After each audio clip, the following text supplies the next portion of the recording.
So it's an honor to be here at St. David's School of Nursing for the Role Play and Simulation Conference. I'm here to talk about teaching political economy through LARP today, the game mechanics of feudalism and capitalism.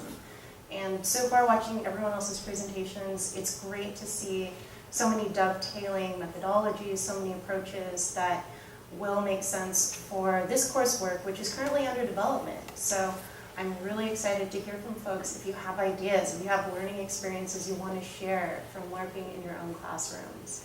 All right, so, all right, just a little technologically impaired here. This is why I do analog games.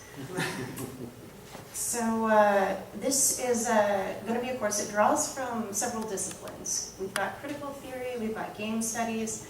Critical code studies is more the discipline I'm working towards right now, and social materialism.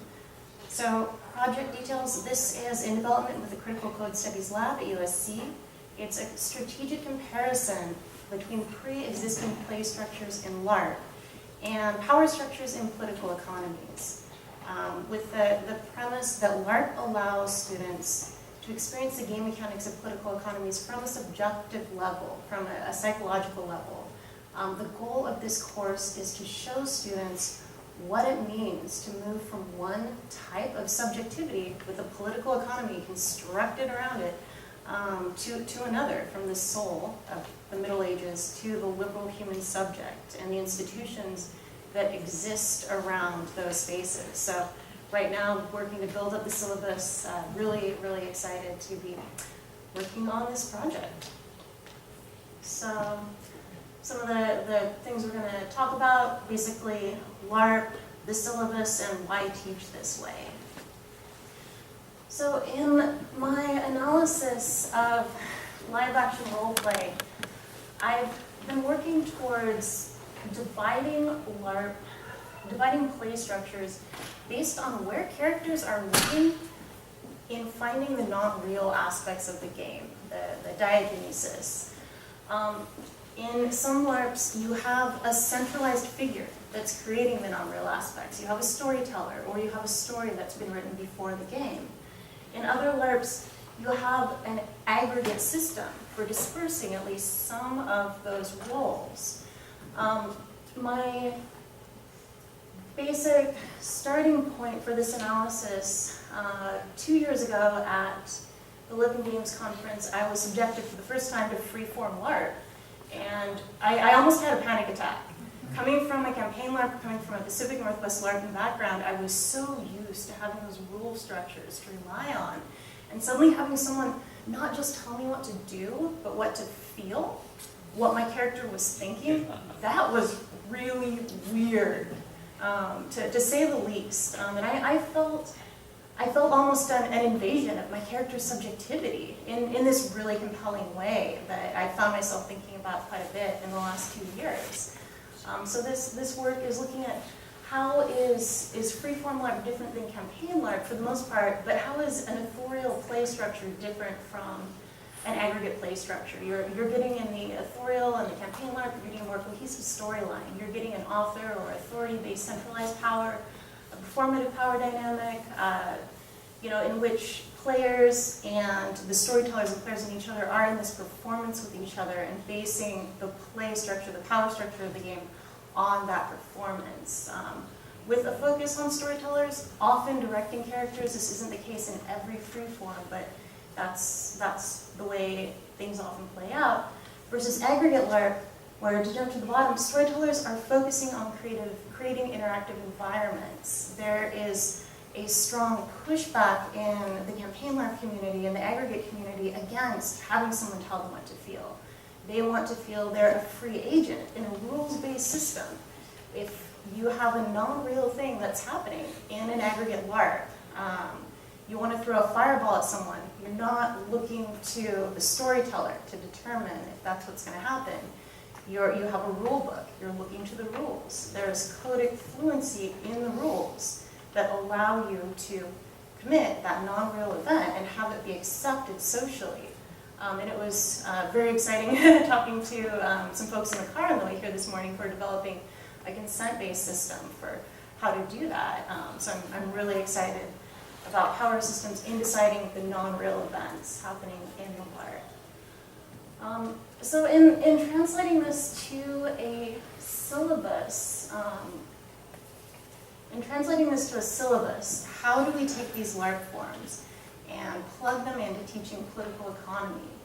I'm looking at two subjective experiences, the experience of being a wage laborer and the experience of being a serf. Looking at Foucault's writing about how in a feudalistic society you can actually change the power structure by cutting off the head of the king, versus a wage labor society in which it's financial instruments and the manipulation of financial instruments that change the way society operates. With the goal being to build a syllabus that has primary text from these periods, as well as theory demonstrating what that subjectivity may look like.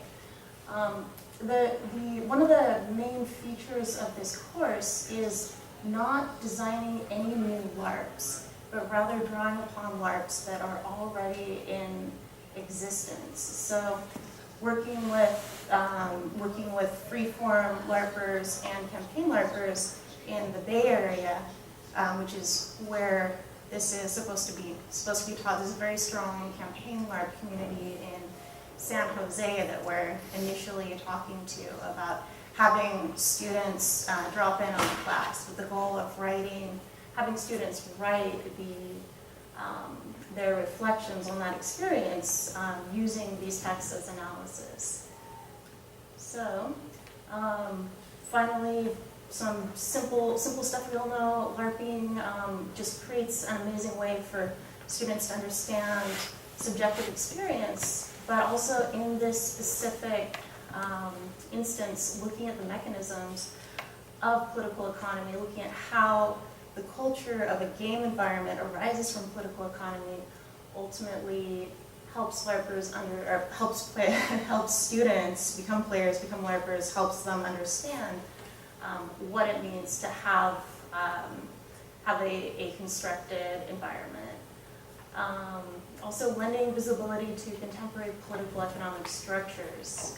Teaching capitalism as a political economy is really, really difficult, and LARP lends a way to overcome those barriers of teaching what people are currently interacting with by creating a new lens through which to view it.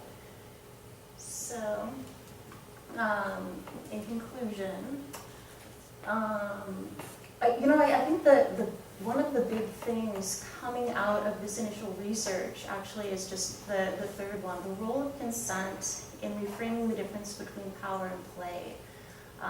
I see that as being a central focus in the syllabus in terms of a sort of futurism in approaching this concept of saying, what does it mean to be in a play situation, and what does it mean to be in a power dynamic in which the roles being played aren't optional.